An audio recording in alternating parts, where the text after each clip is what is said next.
নমস্কাৰ prime time 18ৰ আৰম্ভণিতে অসম মিজোৰাম সীমা বিবাদৰ খবৰ মিজো আৰক্ষীৰ বৰ্বৰতাৰ পাছতো অসমৰ মুখ্যমন্ত্ৰী ডক্টৰ হিমন্ত বিশ্ব শৰ্মাই লোৱা নৰম স্থিতিৰ বিৰুদ্ধে সৃষ্টি হৈছে তুমুল বিতৰ্কৰ কেন্দ্ৰই নিৰ্দেশ দিলে প্ৰয়োজনে গুৱাহাটী নলবাৰী মিজোৰামক গতাবলৈ সাজু ডক্টৰ শৰ্মা বিৰোধীৰ সমালোচনাৰ প্ৰত্যুত্তৰ দি মুখ্যমন্ত্ৰীয়ে ক'লে কেন্দ্ৰইহে নিৰ্ধাৰণ কৰে আন্তঃৰাজ্যিক সীমা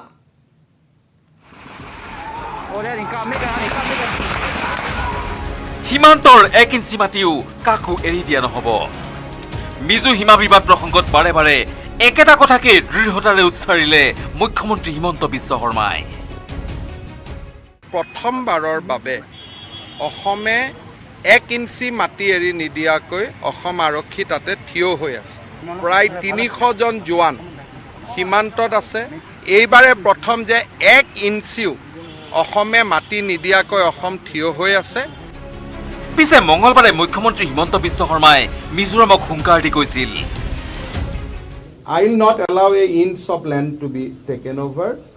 If Constitution give there even entire Barak Valley, I have no issue. If tomorrow Parliament enact an act and saying that Government of India wants to give entire Barak Valley to Mizoram, Guwahati to Mizoram, Nalbari to Mizoram, I have no problem. But as long as Parliament doesn't say that, I will not allow any individual people to take over Assam's land. মুখ্যমন্ত্ৰীৰ এই মন্তব্যৰ পিছতেই জাঙুৰ খাই উঠিছে বিৰোধী মুখ্যমন্ত্ৰী ইতিমধ্যে কৈছে যে কেন্দ্ৰীয় চৰকাৰে ক'লে বৰাক ভেলীখন আমি সমজাই দিম এই ধৰণৰ মন্তব্য যদি ৰাজ্যখনৰ এগৰাকী নিৰ্বাচিত মাননীয় মুখ্যমন্ত্ৰীৰ মুখত ওলায় ইয়াৰ পৰা এই কথাই প্ৰমাণিত হৈছে যে অসম সীমান্ত হয়তো পিছুৱাই আহিছে अगर बराक वैली गुवाहाटी और नौलबाड़ी को मिजोरम में दे दे तो वो देने को तैयार ये कोई किसी प्रदेश के मुख्यमंत्री को बोलना चाहिए क्या हम अनाथ है क्या कि हम मिजोरम में चले जाएंगे পিছে বুধবাৰে কংগ্ৰেছক উভতি ধৰি মুখ্যমন্ত্ৰীয়ে ক'লে যিয়ে বুজি নাপায় সিহে বিতৰ্ক কৰে কংগ্ৰেছে শাসনত থাকোতে নাগালেণ্ডক মাতি এৰি দিয়া বুলি মুখ্যমন্ত্ৰীয়ে তুলিলে চাঞ্চল্যকৰ অভিযোগ যোনে বিতৰ্ক কৰে প্ৰব্লেমটো হৈছে কি যে আজিকালি কিছুমানত আছে পুৰা কথা বাৰ্তা নুবুজে ক'ৰ পৰা বিতৰ্ক কৰিব লাগে তেওঁলোকে আগত জানিব লাগে যে কেন্দ্ৰীয় চৰকাৰে নোকোৱাকৈ কংগ্ৰেছে নাগালেণ্ডক ইমান মাটি কেনেকৈ এৰি দিছিলে কেনেকৈ আজি ইমান মাটি যে আমি যে এছেম্বলিত উত্তৰ দিওঁ ইমান মাটি আমাৰ লগত নাই সেইবিলাকক তেওঁলোকে প্ৰশ্ন কৰকচোন এটা এনেকুৱা কথা মই যদি কিবা এটা ৰূপক কৰোঁ যে গুৱাহাটী এৰি দিলে দিম গুৱাহাটী আমাক কেন্দ্ৰীয় চৰকাৰে এৰি দিব ক'ব নেকি নলবাৰী আমাক মিজোৰামক এৰি দিব ক'ব নেকি এটা যদি আমি কিবা এটা সাংবিধানিক বক্তব্য ৰাখিব যাওঁ সেইটোক যদি টুইষ্ট কৰি তাক থুলুঙা কৰি দিয়ে তেতিয়াতো দেশখন নচলিব মই মিজোৰামক কালি উদ্দেশ্য কৰি কৈ আছিলোঁ অসমবাসীক উদ্দেশ্য কৰি নহয় মুখ্যমন্ত্ৰীৰ ঘোষণা বৰ্তমান অসমে হেৰুৱা নাই 1 ইঞ্চিও ভূমি অসমে এইবাৰ যিখিনি কাম কৰি আছে সেইখিনি কাম আপোনালোকে গ'লে দেখা পাব যে অসম আৰক্ষীয়ে 5 জাগাত ফাইট কৰি আছে আৰু আমি কোনো জাগাত 1 ইঞ্চি মাটি ল'ব দিয়া নাই এইটো আমাৰ পাৰ্মানেণ্ট বাউণ্ডৰী আমি তাক ৰক্ষা কৰিম অসম মিজোৰাম সীমান্তৰ বাউণ্ডৰীটো পাৰ্মানেণ্ট হয় গতিকে কেন্দ্ৰই আমাক সহায় কৰিব আৰু বাউণ্ডৰীটো তাতে থাকিব 1 ইঞ্চিও বাউণ্ডৰী ইডাল বিডাল নহ'ব বলেন ভট্টাচাৰ্যৰ সহযোগত ব্যুৰো ৰিপৰ্ট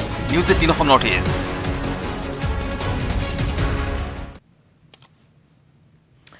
মিজোৰ আক্ৰমণত অসমৰ 6গৰাকী আৰক্ষীৰ জোৱান শ্বহীদ হোৱাৰ পিছত শেহতীয়াকৈ ফাদিল হৈছে মিজোৰ বৰ্বৰতাৰ কেইবাটাও তেনে ভিডিঅ' ছ'চিয়েল মিডিয়াতো তেনে কেইবাটাও ভিডিঅ' এতিয়া উপলব্ধ হৈছে অসম আৰক্ষীয়ে বাৰম্বাৰ যুদ্ধবিৰতিৰ আহ্বান জনাইছিল যদিও মিজো আৰক্ষীয়ে চলাই গৈছিল নিৰ্বিচাৰ গুলী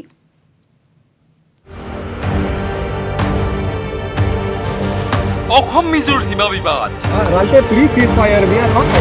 ক্ৰমাৎ পোহৰলৈ আহিছে ভয়ংকৰ আক্ৰমণৰ আঁৰৰ দৃশ্য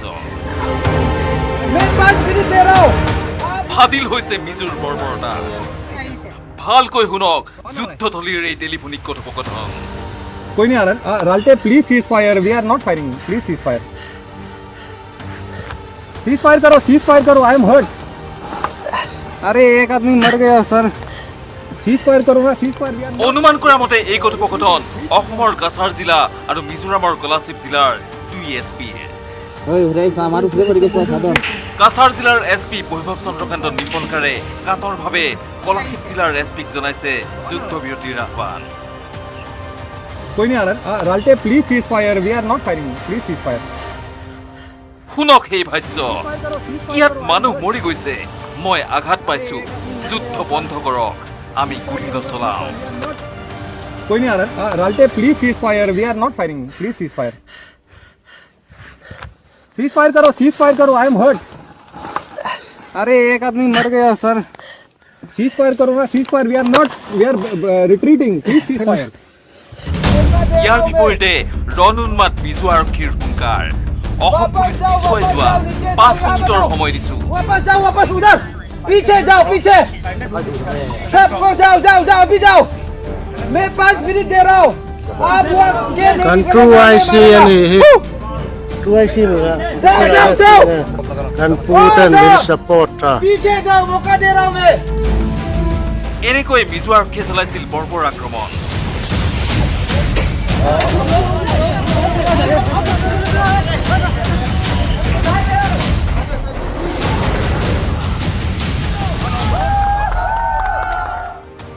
যি আক্ৰমণত প্ৰাণ দিলে অসমৰ 6 আৰক্ষী জোৱানে। এই গুলীচালনাত আহত হ'ল যুদ্ধবিৰতিৰ আহ্বান জনোৱা কাছাৰৰ SP বৈভৱ চন্দ্ৰকান্ত নিম্বলকাৰ। আহত অৱস্থাতেই ততাতৈয়াকৈ চিকিৎসাৰ বাবে এয়াৰ এম্বুলেন্সেৰে নিম্বলকাৰক মুম্বাইলৈ প্ৰেৰণ কৰাৰ পিছত ইতিমধ্যে সফলতাৰে সম্পন্ন হৈছে তেওঁৰ অস্ত্ৰোপচাৰ। বৈভৱ চন্দ্ৰকান্ত নিম্বলকাৰৰ স্থানত নতুন SP হিচাপে দায়িত্ব দিয়া হৈছে ৰমনদীপ কৌৰক। মিজো বেদখলকাৰীৰ ভাবুকি অহা জিলাখনৰ পৰিস্থিতি চম্ভালি ল'বলৈ সাজু হৈছে ৰমনদীপ কৌৰ। লাইলাপুৰৰ বৰ্ডাৰটো আপুনি ভিজিট কৰিছিলে নেকি দায়িত্ব লোৱাৰ পিছত? মই কৰিছোঁ সীমান্তৰ যিখিনি সমস্যা আছে সেইখিনি সমাধানৰ কাৰণে আপুনি কেনেধৰণে চেষ্টা চলাব এজ এ SP হিচাপে? আমি চেষ্টা কৰি আছোঁ আমি এজ পাৰ ল কাম কৰোঁ উই হোপ টু হেভ আ ৰেজলিউশ্যন ভেৰি সুন। বিপুল বৰ্মনৰ সহযোগত bureau report news 18 Assam north east. Mizo আৰক্ষীৰ বৰ্বৰতাই প্ৰাণ কাঢ়িলে অসমৰ 6 গৰাকী আৰক্ষী জোৱানৰ। শ্বহীদ আৰক্ষী জোৱানৰ ঘৰে ঘৰে উঠিছে এতিয়া কান্দোনৰ ৰোল। শোকদগ্ধ ওচৰ চুবুৰীয়া, শ্বহীদৰ পত্নী সন্তানৰ চকুলোৱে জোকাৰিছে সকলোৰে হৃদয়।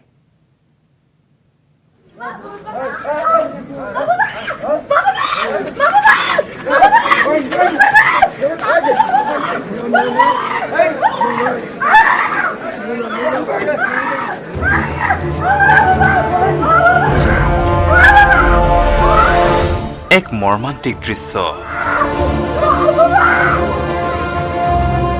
স্বামী হাৰা হোৱাৰ আঘাত সহজভাৱে ল'ব পৰা নাই এই দুখুনী মহিলাই।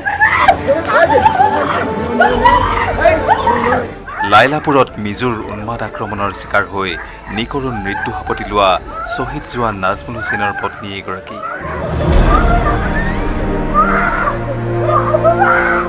সন্মুখত শ্বহীদৰ নশ্বৰ দেহ লৈ সামৰিক মৰ্যাদাৰে শেষ অভিবাদন জনাবলৈ সাজু হৈছে বৰপেটাৰ আৰক্ষী প্ৰশাসন। তেনে সময়তেই বুকু ভঙা কান্দোনলৈ ঢপলিয়াই অহা নাজমুল হুছেইনৰ পত্নীৰ কান্দোনে বিচলিত কৰি তুলিলে উপস্থিত প্ৰত্যেকৰে হৃদয়।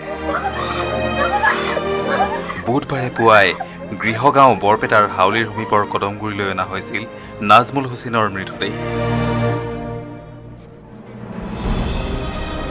শ্বহীদ আৰক্ষী জোৱানজনৰ 11 বছৰীয়া বৰপুত্ৰয়ো চেলুট জনালে পিতৃৰ নশ্বৰ দেহত।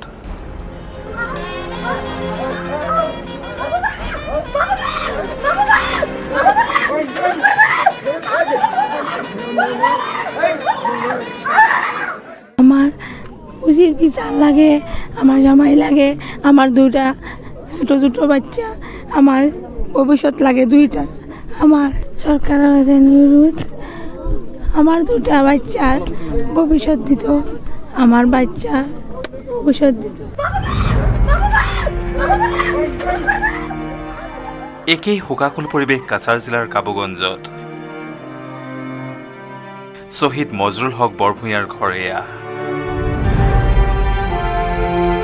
নিহত শ্বহীদ পিতৃৰ ফটো বুকুত সাৱটি লৈ 6 বছৰীয়া কন্যাই নিৰলে টুকিলে চকুলো।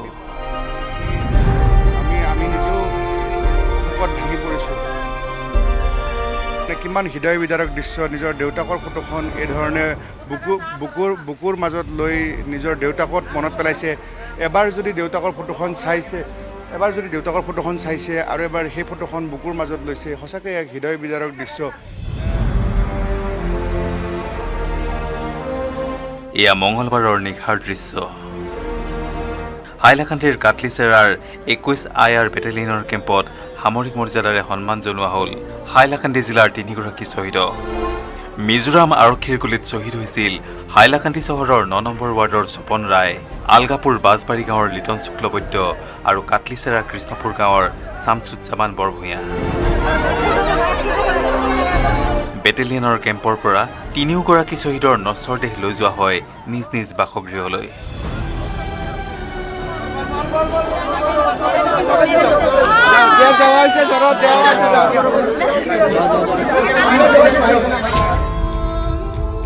ইফালে কেৱল শ্বহীদ জোৱানৰ পৰিয়ালতেই নহয়, ৰাজ্যৰ ভিন্ন প্ৰান্তত শ্ৰদ্ধাঞ্জলি জনোৱা হ'ল মিজো আৰক্ষীৰ গুলীত নিহত শ্বহীদ জোৱান কেইজনক।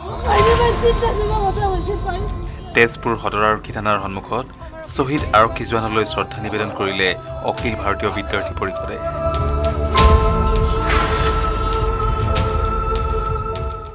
একপাক্ষিক হ'লে নহ'ব, গতিকে দুয়োখন চৰকাৰ আগবাঢ়ি আহিব লাগিব আৰু কেন্দ্ৰীয় চৰকাৰে এই বিষয়টি হস্তক্ষেপ কৰিব লাগিব আৰু ভৱিষ্যতে যাতে এনেধৰণৰ গুলীচালনা যাতে নহয় আৰু ভৱিষ্যতে যাতে অসমৰ কোনো ধৰণৰ নিৰীহ জনসাধাৰণ তথা অসম আৰক্ষীৰ জোৱানে যাতে এনেদৰে প্ৰাণাহুতি দিব লগা নহয়, তাৰে আমি আহ্বান জনাওঁ।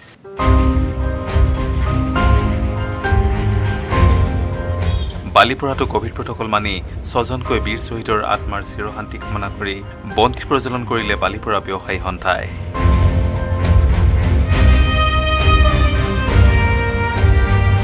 শ্বহীদৰ আত্মাৰ সদগতি কামনাৰে তিতাবৰতো বীৰ লাচিত সেনাই কৰে বন্তি প্ৰজ্বলন।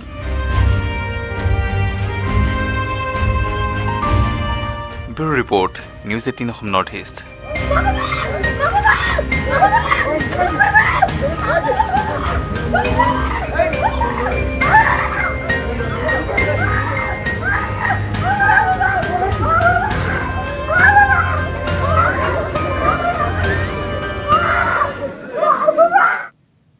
সঁচাকৈ অকল্পনীয় এক ঘটনা ঘটি গ'ল সেই সীমান্তত। এইখিনিতে সময় হৈছে চমু বাণিজ্যিক বিৰতিৰ পিছতে অব্যাহত ৰাখিম আন কিছু খবৰ। মাইথান ষ্টীল ইমান ষ্ট্ৰং যে 20% কমকৈ লাগে। ষ্ট্ৰং আৰু বুদ্ধিয় মাইথান নিৰ্মাণৰ মানদণ্ড।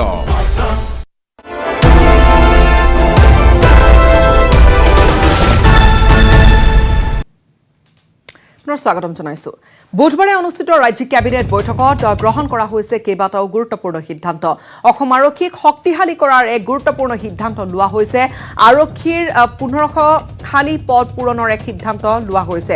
গঠন কৰা হৈছে পুলিচ কমিশ্যন আৰু অৱসৰপ্ৰাপ্ত IAS বিষয়া হিমাংশু শেখৰ দাস, অৱসৰপ্ৰাপ্ত IPS PV সুমন্তক লৈ পুলিচ কমিশ্যন গঠনৰ এক সিদ্ধান্ত লোৱা হৈছে। দুয়োগৰাকীকে মুখ্য সচিব পৰ্যায়ৰ মৰ্যাদা অৰ্পণ কৰা হ'ব আৰু 3 মাহলৈ থাকিব পুলিচ কমিশ্যন। গঠন কৰা হ'ব আৰক্ষীৰ 5টাকৈ নতুন বেটালিয়ন। বেটালিয়নত 6270 গৰাকীয়ে লাভ কৰিব নতুনকৈ নিযুক্তি। অহা বছৰৰ ভিতৰত 1 লাখ নিবনুৱাক চাকৰি দিয়াৰ সিদ্ধান্ত লোৱা হৈছে আৰু ছেপ্টেম্বৰ মাহৰ পৰা আৰম্ভ হ'ব এই নিযুক্তি সমগ্ৰ প্ৰক্ৰিয়া। প্ৰথমে অসম আৰক্ষীৰ পদ পূৰণৰ প্ৰক্ৰিয়া আৰম্ভ হ'ব আৰু শীঘ্ৰে ক্ৰীড়া পেঞ্চন 8,000ৰ পৰা 10,000 টকালৈ বৃদ্ধিৰ এই সিদ্ধান্ত ওলোৱা হৈছে। অভিৰুচি দিৱসত আনহাতে যিসকলে পদকপ্ৰাপ্ত আছে খেলুৱৈ পদকপ্ৰাপ্তসকললৈ পেঞ্চন আগবঢ়োৱা হ'ব।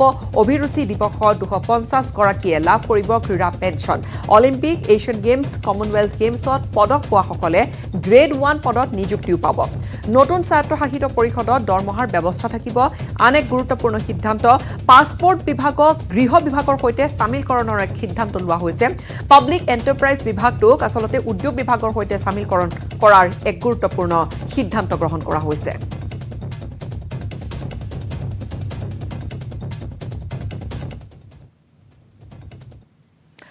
অসম আৰু মিজোৰামৰ সৈতে পৃথকে আলোচনাত বহিছে কেন্দ্ৰীয় গৃহ মন্ত্ৰণালয়। মিজোৰামৰ সৈতে প্ৰথমলানি আলোচনা আজি পুৱাৰ ভাগত হৈ গৈছে।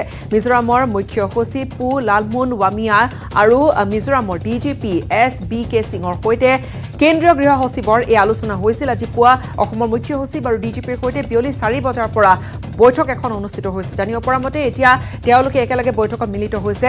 অসম মিজোৰামৰ যি ভূমি বিবাদে এক ৰক্তাক্ত পৰিৱেশৰ সূত্ৰপাত ঘটালে, সেই ভূমি বিবাদক লৈ এই গুৰুত্বপূৰ্ণ আলোচনা দিল্লীত এবাৰ অনুষ্ঠিত হৈছে। I'm not making any statement now. Okay. I don't have anything to say at the moment. Okay. We will be meeting again in the afternoon. Have you submitted the report to Union Home Secretary? I am not. I have nothing to say at the moment. I have nothing to say at the moment. It's the process. Okay. Discussion is in progress. I don't have anything. तो आप मानते हैं कि Mizoram police involve था sir Mizoram police is involve in that case মৃত্যুতিথি দেশভক্ত তৰুণৰাম ফুকনক স্মৰণ কৰা হ'ল মাছখোৱাৰ তৰুণৰাম ফুকন উদ্যানত চৰকাৰৰ উদ্যোগত অনুষ্ঠিত হ'ল দেশভক্তি দিৱসৰ কাৰ্যসূচী ভাৰতৰ স্বাধীনতা আন্দোলনত অসমৰ হৈ অগ্ৰণী ভূমিকা গ্ৰহণ কৰা তৰুণৰাম ফুকনৰ প্ৰতিমূৰ্তিত শ্ৰদ্ধাঞ্জলি অৰ্পণ কৰে মুখ্যমন্ত্ৰী ডক্টৰ হিমন্ত বিশ্ব শৰ্মাই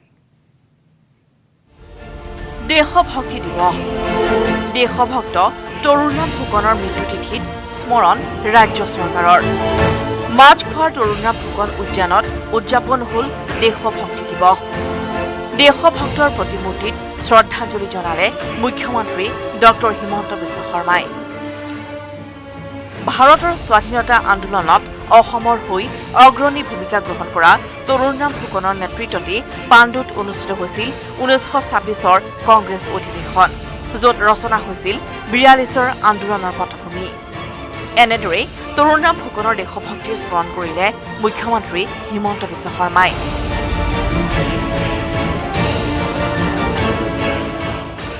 দেশভক্ত তৰুণৰাম ফুকন ডাঙৰীয়াই আমাৰ জাতিটোক স্বাধীনতা সংগ্ৰামত জপিয়াই পৰিবলৈ এক নতুন ধৰণে উজ্জীৱিত কৰিবলৈ প্ৰচেষ্টা কৰিছিল আৰু এই গোটেইবোৰে আছিল এক প্ৰকাৰ 42ৰ পটভূমি তৰুণৰাম ফুকনৰ নেতৃত্বৰ প্ৰসংগৰে মুখ্যমন্ত্ৰী ডক্টৰ হিমন্ত বিশ্ব শৰ্মাই দেশভক্তি অনুষ্ঠানৰ মঞ্চৰ পৰাই ক'লে মুখ্যমন্ত্ৰী সৈয়দ ছাদুল্লাৰ কাৰ্যকালত অসমত সৃষ্টি হোৱা সুকীয়া ইতিহাসৰ কথা প্ৰধানমন্ত্ৰীত্বৰ মাত্ৰ 2টা বছৰত ছাদুল্লাই যি ধৰণে অসমৰ লেণ্ডস্কেপ সলনি কৰিছিল তাক আজিও আমি ৰেক্টিফাই কৰিব পৰা নাই এই গোটেই কথাবোৰ দেখাৰ পিছত সেই সময়ত নেতাজী সুভাষ চন্দ্ৰ বসু কংগ্ৰেছৰ সভাপতি আছিলে আৰু তেখেতে নিৰ্ণয় কৰিছিল যে নহয় enough is enough Gopinath Bordoloi আগবাঢ়ি যাব লাগে আৰু দেশৰ প্ৰধানমন্ত্ৰীৰ দায়িত্ব ল'ব লাগে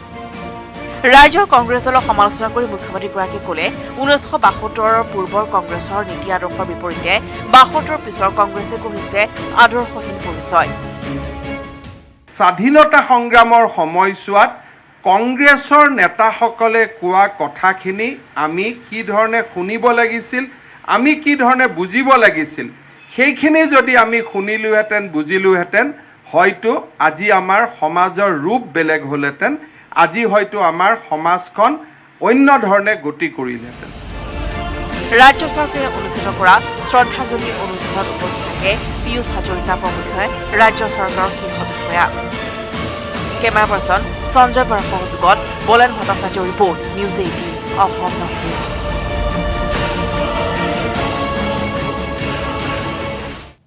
কৰ্ণাটকৰ নতুন মুখ্যমন্ত্ৰীৰূপে শপত গ্ৰহণ কৰিলে বাসৱৰাজ বম্বে BS য়েডিয়ুৰাপ্পাই মুখ্যমন্ত্ৰী পদৰ পৰা পদত্যাগৰ পিছতে বম্বাইক নেতা নিৰ্বাচন কৰে বিজেপিৰ বিধায়িনী দলে আৰু কৰ্ণাটকৰ 23 সংখ্যক মুখ্যমন্ত্ৰী হিচাপে নিৰ্বাচিত হ'ল তেখেত মুখ্যমন্ত্ৰী SR বম্বেৰ পুত্ৰ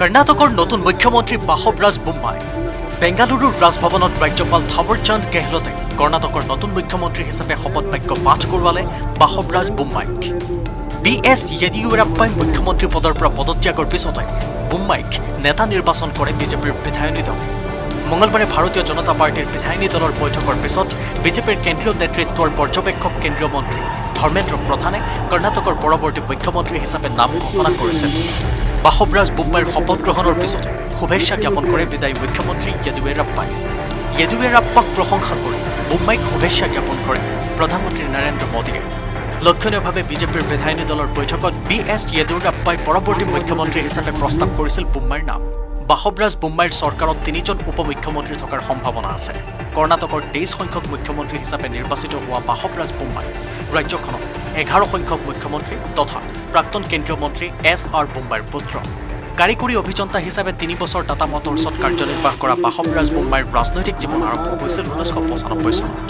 জনতা দল ইউনাইটেডৰ সাধাৰণ সম্পাদক হিচাপে তেওঁৰ ৰাজনৈতিক জীৱন আৰম্ভ কৰিছিল 2008 চনত বিজেপিত যোগদান কৰা বাহবৰাজ বুম্মাই BS য়েদুৰাপ্পাৰ চৰকাৰৰ গৃহমন্ত্ৰী হিচাপে কাৰ্যনিৰ্বাহ কৰিছিল উল্লেখযোগ্য যে বাহবৰাজ বুম্মাইকে ধৰি বৰ্তমান দেশত 7জন মুখ্যমন্ত্ৰী আছে যাৰ পিতৃ পূৰ্বে মুখ্যমন্ত্ৰী আছিল news desk news 18 Assam north east বিধায়ক হোৱাৰ পিছত পোন প্ৰথমবাৰৰ বাবে হাল বালে অখিল গগৈ গৃহ সমষ্টি শিৱসাগৰৰ নিমাইজানৰ পথাৰত স্থানীয় কৃষকৰ সৈতে অখিল গগৈ ৰুলে 9 ভূঁই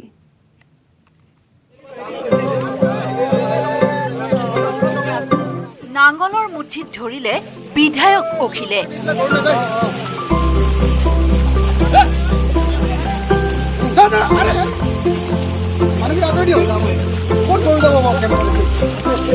এই শাওনতে কৃষকৰ সপোনে পোখা মেলে আৰু এই বৰ্তমান মই উপস্থিত আছোঁ নিমাইজানত আৰু এই নিমাইজানৰ পথাৰত প্ৰায় 5 বিঘা মাটিত আজি হাল বাইছে শিৱসাগৰ সমষ্টিৰ বিধায়ক অখিল গগৈয়ে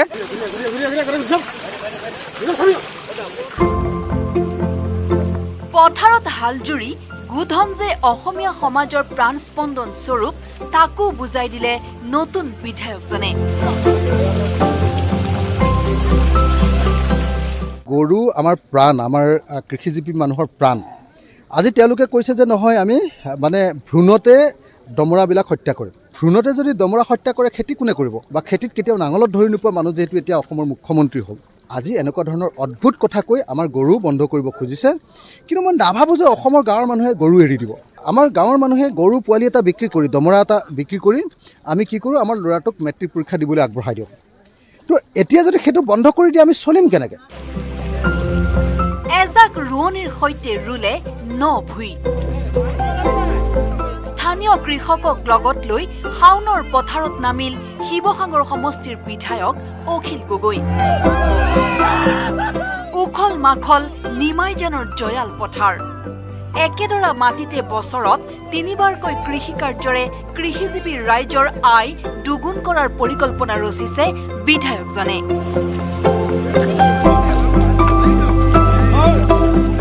শিৱসাগৰ সমষ্টিত মই বছৰত 3বাৰ খেতি কৰাৰ আঁচনি ল'ব খুজিছোঁ তাৰ কাৰণে ডেফিনেটলি আমাক হেৰি লাগিব জলসিঞ্চনৰ ব্যৱস্থা লাগিব তাৰ কাৰণে মই নদী আৰু বিল যিবিলাকৰ পৰা পানী আনিব পাৰি তাৰ পৰীক্ষা নিৰীক্ষা কৰি আছোঁ আৰু জলসিঞ্চন বিভাগৰ লগতো কথা বাৰ্তা পাতি আছোঁ মই আশা কৰিম যে শালি খেতিৰ পাছত আমাৰ বড়ো খেতি বা অন্যান্য সৰিয়হকে ধৰি বেলেগ বেলেগ যিবিলাক খেতি আছে এটাৰ পাছত আনটো আমি যাতে পৰ্যায়ক্ৰমে কৰি যাব পাৰোঁ অসমীয়া জাতিটোৰ মুখত মানে উপাৰ্জন দুগুণ কৰা নহয় প্ৰকৃত অৰ্থত উপাৰ্জন কেনেকৈ দুগুণ কৰিব পাৰোঁ বা তাতকৈ বহুত বেছি কৰিব পাৰোঁ তাৰ কাৰণে মই পৰিকল্পনা কৰিছোঁ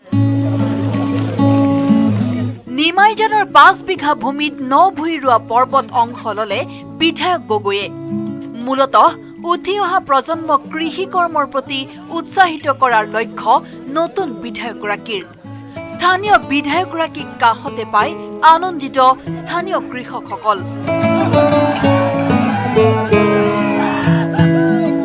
ধপং ধপং কৈ আহিছে ও বান্ধৈ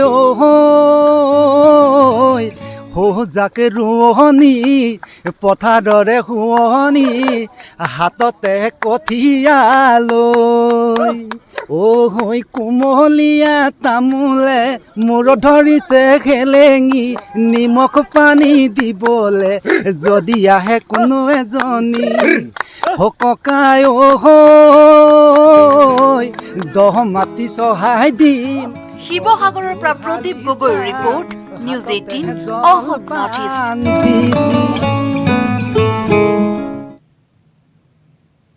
নিশাৰ মহানগৰীৰ তীব্ৰবেগী এখন বাহনৰ খুন্দাত প্ৰাণ গ'ল এটা নাহৰ ফুটুকী পোৱালিৰ শৰাইঘাট দলঙৰ সমীপতে সংঘটিত হৈছে দুৰ্ঘটনা সংঘটিত কৰিয়ে কিন্তু পলায়ন কৰে বাহন চালকে নিশাৰ মহানগৰীত শোকাবহ ঘটনা জন অৰণ্যৰ আওভাও নাপাই প্ৰাণ গ'ল এটা নাহৰ ফুটুকী পোৱালিৰ শৰাইঘাট দলঙৰ সমীপত এখন গাড়ীৰ খুন্দাত মৃত্যু হ'ল এটা নাহৰ ফুটুকী পোৱালিৰ নিশা গাড়ীৰ পোহৰত উৱা দিশ নোপোৱা নাহৰ ফুটুকীটোক খুন্দিয়াই এখন্তেকো নৰৈ পলায়ন কৰে বাহনখনে বাহনৰ খুন্দাত মৃত্যু হোৱা নাহৰ ফুটুকী পোৱালিটো জালুকবাৰী যান বাহন আৰক্ষী চকীৰ তহলদাৰী দলে দেখি খনামুখ খণ্ড বন বিষয়াৰ কাৰ্যালয়ত খবৰ দিয়ে। বন বিভাগৰ 3জনীয়া এটা দলে ততাতৈয়াকৈ আহি মৃত নাহৰ ফুটুকীটো উদ্ধাৰ কৰি খনামুখ কাৰ্যালয়লৈ লৈ যায়। তাৰ পিছত কৰোৱা হয় মৰণোত্তৰ পৰীক্ষা। অনুমানিতো নাহৰ ফুটুকী নহয়, নাহৰ ফুটুকীৰ তলত এটা জাত আছে, সেইটো বনাঞ্চলৰ পৰা আহিব। এইটোতো আৰু ইয়াতে নাথাকে সদায়, হয়তো আমাৰ জালুকবাৰী ইউনিভাৰ্চিটিৰ পাহাৰৰ পৰাও যাব পাৰে বা কামাখ্যাৰ পৰাও আহিব পাৰে। এইটো আৰু সন্ধিয়া হৈছে, ৰাতি হৈছে, ওলাই আহিছে জংঘলৰ পৰা। অনুমান 1-1.5 বছৰৰ ভিতৰত হ'ব। ৰাকিবুৰ ৰহমানৰ report, news 18 Assam north east. সময়খিনিতে আন এটা বাণিজ্যিক বিৰতিৰ। ষ্টীল ইমান ষ্ট্ৰং যে 20% কমকৈ লাগে। ষ্ট্ৰং আৰু বুদ্ধিয়ক মাইথান নিৰ্মাণৰ মানদণ্ড।